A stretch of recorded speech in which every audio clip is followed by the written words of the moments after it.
Ethical Perspectives on the News is produced by the Interreligious Council of Linn County, which is solely responsible for its content. The views and opinions expressed on this program do not necessarily reflect those of the staff and management of KCRG TV9. Good morning, and thank you for joining us for Ethical Perspectives on the News. I'm your moderator, Stacey Walker. Every generation has its challenges: war, civil rights, more war, the economy, climate change, and other pressing issues. It has become an accepted fact that each generation will bear the burden of the enormous challenges that come with being an advanced society, and some generations fare better than others. Today, we'll be joined by three young leaders who are leaving their mark on this state and will soon leave their mark on this country. The first, Jaylen Cavil, a community organizer and one of the leaders of the Black liberation movement happening in our capital city of Des Moines. The next is Angelina Ramirez, a junior at Coe College, a Sir Kurhan Fellow, and a finalist for the Distinguished Truman Scholarship. And finally, Michelle Kumar, also a Sir Kurhan Fellow, a recent graduate of the University of Iowa, and she is also currently employed by a leading civil rights organization. Good morning to all of you, and thank you for joining us. Jaylen, I want to begin with you. You've been incredibly active in the Black liberation movement in this state. I want to know what initially inspired your activism and why are you so passionate about change? Thanks. Yeah, I would say that for change, my draw to at a young age. I've always been, I think, kind of the person, especially as a kid, that would, question authority and always needed to feel like things were just. And that's just kind of how I grew up, always questioning things and always trying to, right injustices. And so I've always been drawn to that. I've always been a real political type of person, really into politics, studied political science in school. And yeah, just growing up Black, right? There's a quote that says, just growing up Black, it radicalizes you itself. So I think that had a lot to do with it. I grew up in the Kansas City area, but spent a lot of time here in Des Moines. This is where all of my family is from. I've always, been someone who likes to speak out and speak up and challenge power. That's just been my personality and something that I enjoy doing, honestly. So when George Floyd was murdered this past year in 2020, it was really just a call. I felt called and compelled to take to the streets, to join with so many others who had taken up this movement and were taking to the streets across the country and across the world. I felt like it was a calling for me and my purpose to be out there on the streets and to be helping lead chants, helping lead protests, helping to put out policy goals and really make sure that we're set demands. So it kind of just naturally fell into place for me, I think. The last movements, people who are on testing up the group of folks. Jaylen, I don't know if you can hear me, but I'm getting a little bit of feedback, but I think we got most of your response. I want to stop you there because I want to bring in some of our other panelists. Folks watching at home might say, Black liberation movement, we've made so much progress in the 50s and 60s. We've even had a Black president. Why do we still need a liberation movement for minority peoples in this country? And Michelle, we'll go to you. How would you answer that?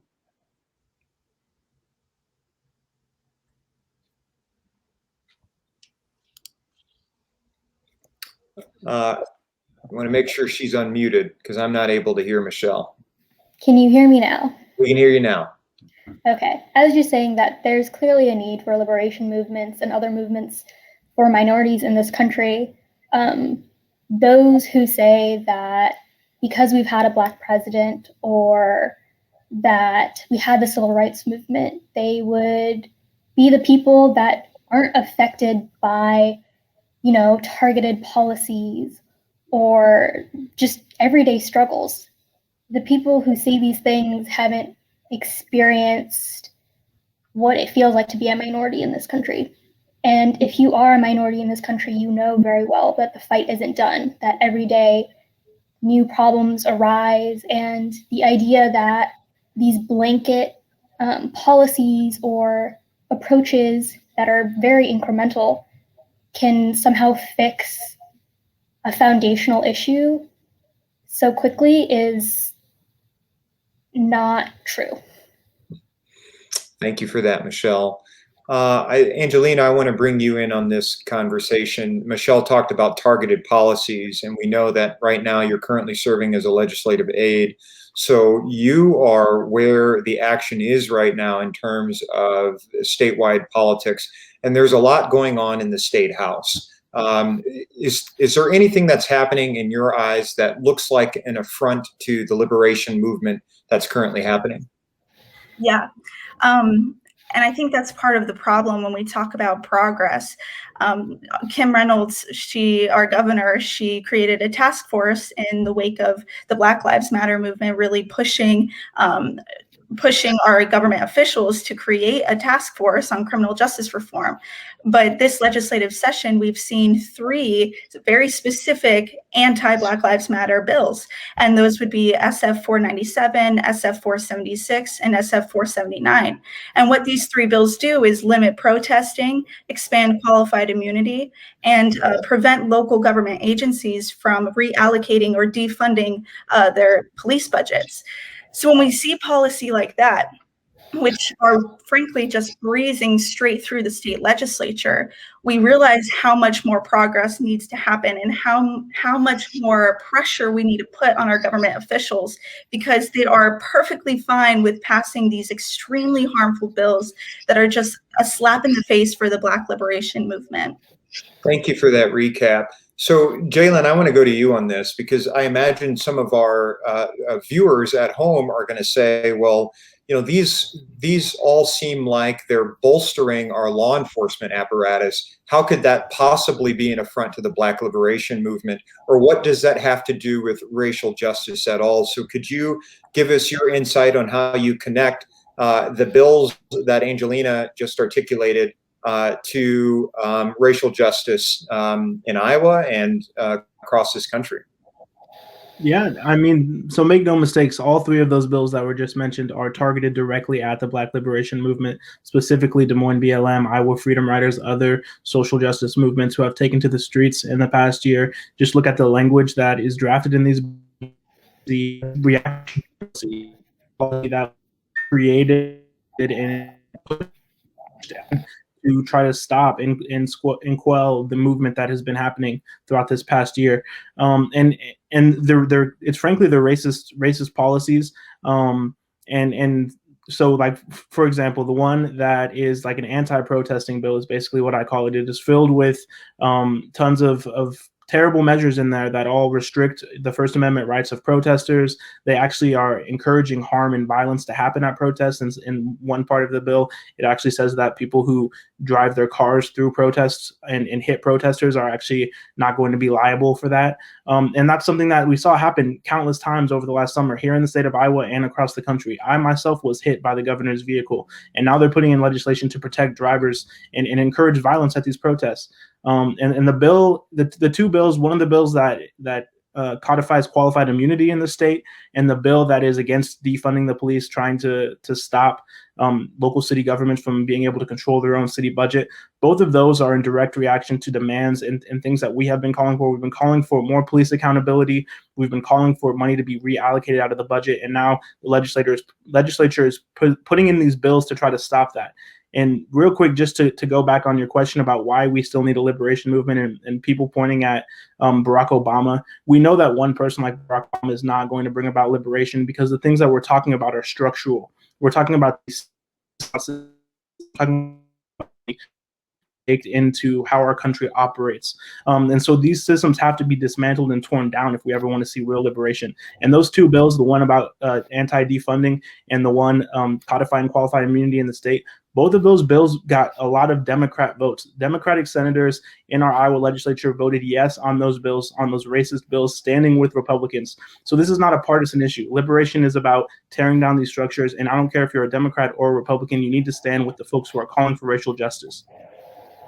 Thank you for that. Thank you for that. I know we're having a little trouble bringing Angelina back on, but I do want to shift our focus because we have a lot to cover in such a short amount of time. And I want to go to the question of immigration. Michelle, if I'm not mistaken, you have firsthand knowledge of the immigrant experience. And I want to ask you this question. First off, what is the immigrant experience like through your eyes? And what battles are there left to fight on immigration reform, either here at the state or at the federal level? I think the problem when we talk about immigration or immigration reform is that all too often, like a lot of policies that aim to improve the minority experience, they're generalized, they're blanket. We focus on a specific thing because it's easy. And that is why immigration reform in this country the work's truly never going to be done.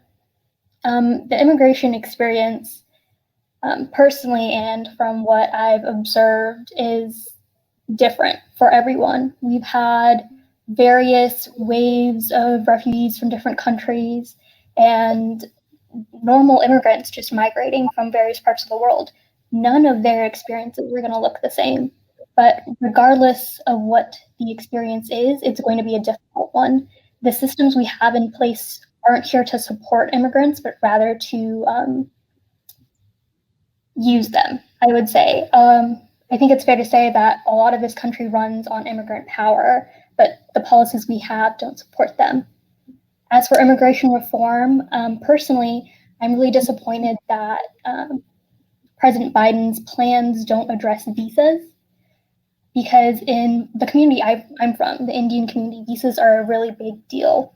And it's hard to get a visa. It's hard to stay here in this country and do work on a visa when you're promised a pathway to citizenship or residency and you don't get it, and you're here for years doing the work, but every day you live in fear that you could be sent back to your home country, or for a lot of immigrant families, a country they haven't been to in years or ever been to.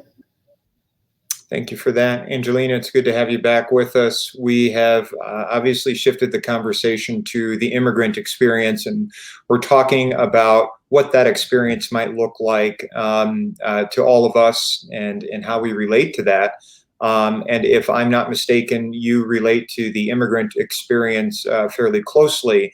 So I want to ask you, what is your experience like, or your family's experience like? And what do you think needs to be done to address the needs of immigrants in this country? Yeah, that's a great question. Both my grandparents are, on my father's side, are Mexican, from Mexico, and they had to go through the immigration process of attempting to get their citizenship. It took years, thousands of dollars. I mean, these are the obstacles that everyday migrants are facing right now. And frankly, that process needs to be made simpler, not more difficult, or with further challenges that agencies such as ICE present, right? So they're on the campaign trail. President Biden and Vice President Harris, they both spoke of reimagining agencies such as ICE, removing the enforcement and removal operations division within ICE. And we need to make sure that these reforms actually happen, because frankly, human rights violations are going on at the border as we speak. And it's past time that we address those, so it becomes easier for immigrants to be able to become citizens here and be able to make life here. Because I think Michelle hit it right on the nose there. Right now, immigrants are being used and not protected. We certainly want to change that. We've got about 10 minutes or so left on this show, and still a number of issues I want to address while I have you here. So we are going to move on to the next issue. One issue that I think we'll see a lot of change around the country in the coming years, and we already have, but an issue that Iowa is particularly slow to address in a meaningful way, and that is the full legalization of cannabis. And I have often said that cannabis legalization is a racial justice issue for a number of reasons. We know that Black people and white people use marijuana at the same rates, but African Americans, at least here in Iowa, are 10 times more likely to be arrested and prosecuted. Once arrested and prosecuted, they receive harsher sentences than their white peers. And longer convictions, or I'm sorry, harsher sentences, and they end up serving more time. So for me, eliminating it, taking the penalty out of marijuana use is just one step in a series of many steps that need to be taken to address this in a meaningful way. But I want to ask, Jaylen, what are your thoughts on the issue? Do you agree that cannabis legalization is a racial justice issue? I think justice issue, especially here in the state of Iowa. I mean, the disparities are staggering. And like you mentioned, usage rate is about the same as white people, but Black people are locked up at in a staggering rate. And we know that here in the state of Iowa, about 4% of the population is Black, but 25% of the prison population is Black. And cannabis is being used by law enforcement. We know it is being used by law enforcement as a means to pull people over and to then interrogate them and to then racially profile them and to put on harsher sentences and harsher charges onto them.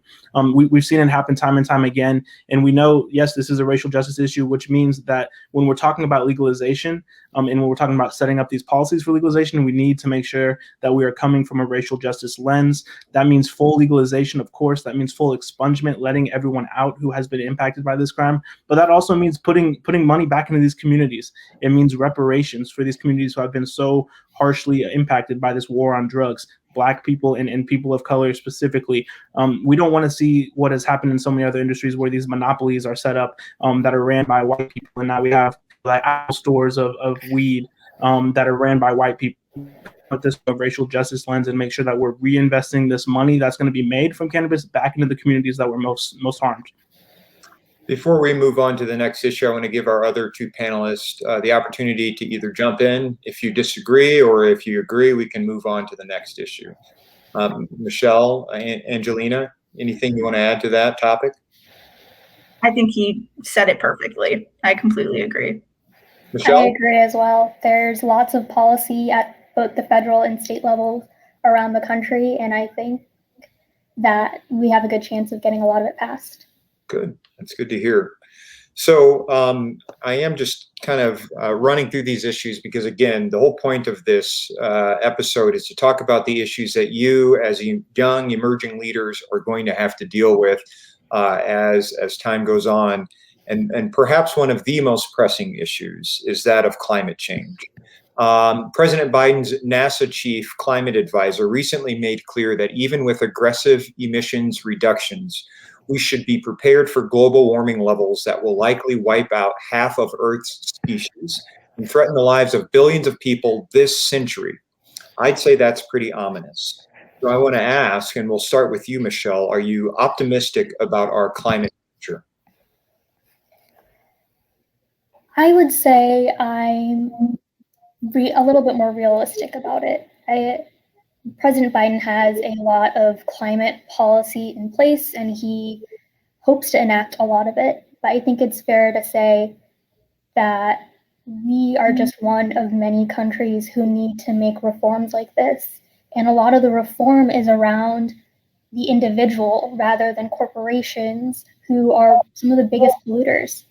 By placing the responsibility on the individual rather than corporations or large governments, we're not really going to get anywhere. So I hope that policy will continue to target the big polluters and more collaboration will take place along the world stage. And that would honestly make me a lot more optimistic.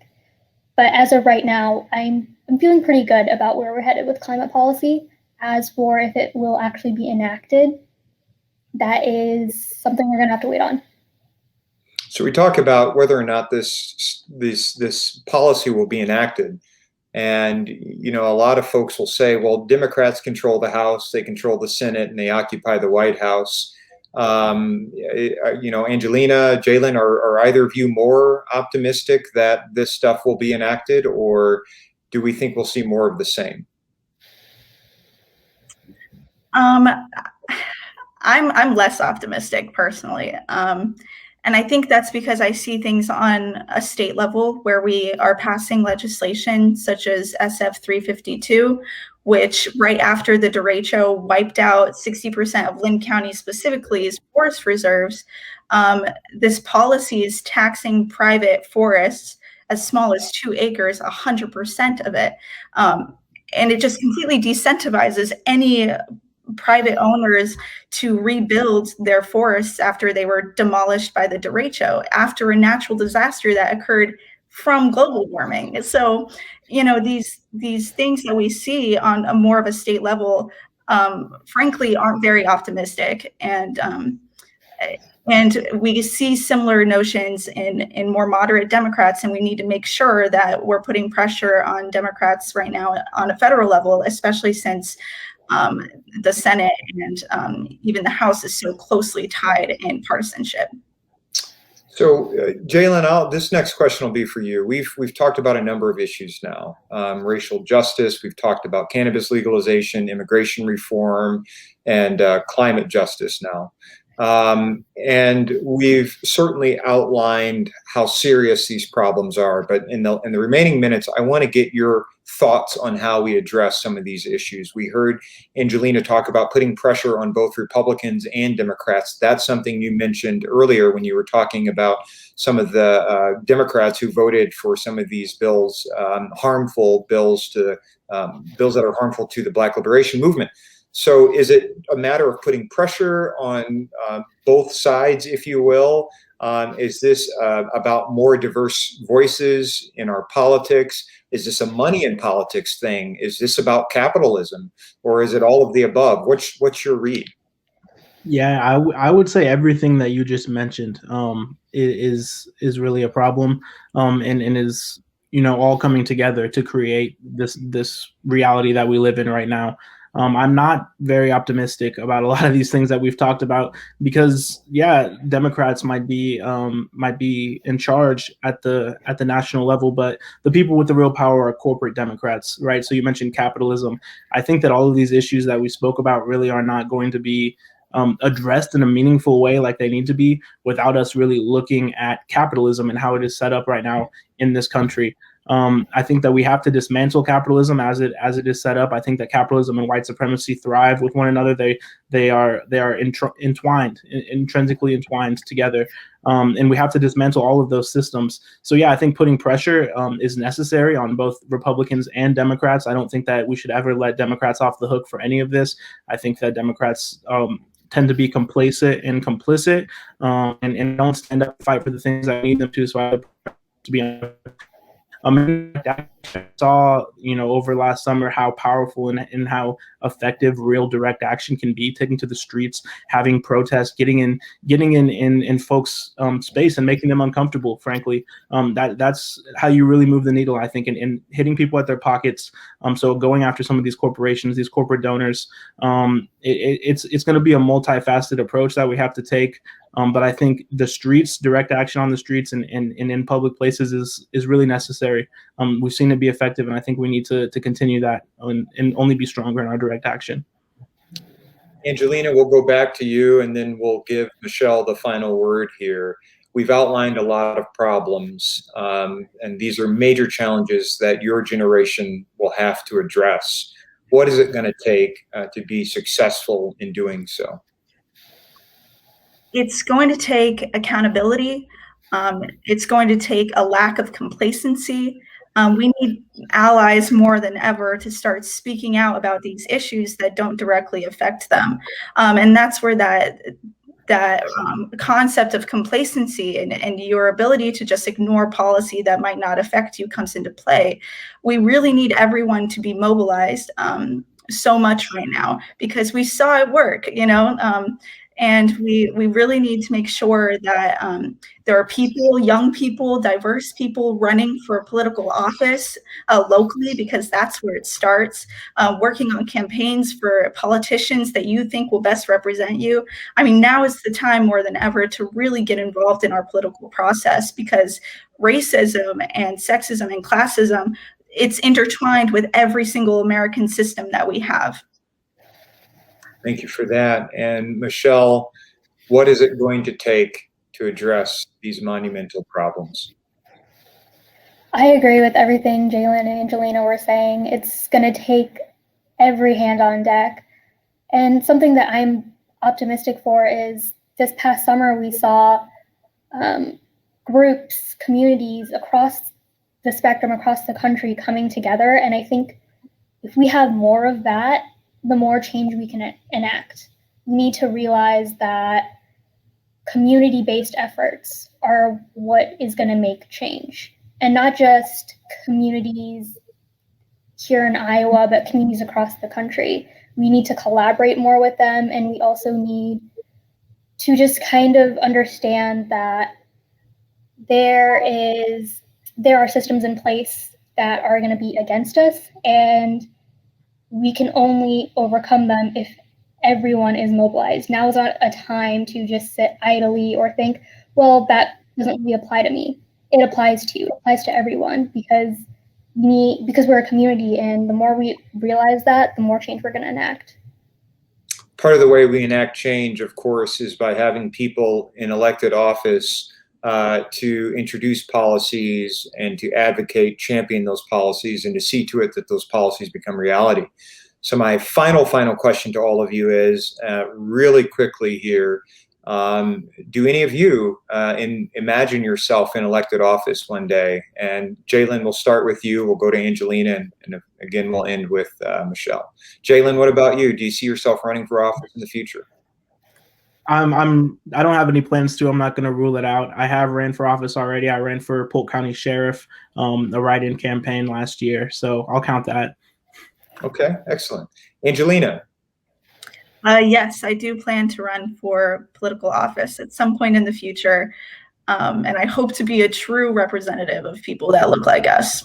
I'm sure you will be. And Michelle, what about you? What are your plans?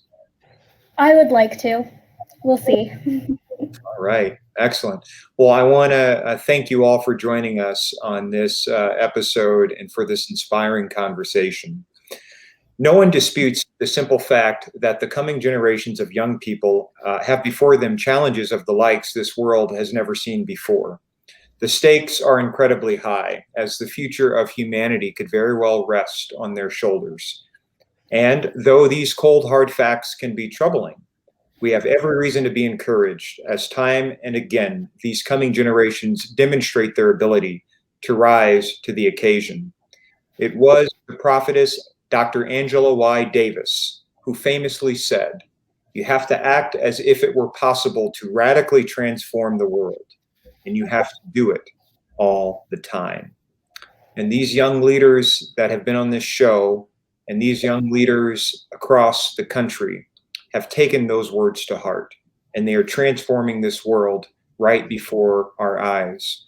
It is our job to empower them. Thank you all for joining us for another episode of Ethical Perspectives on the News.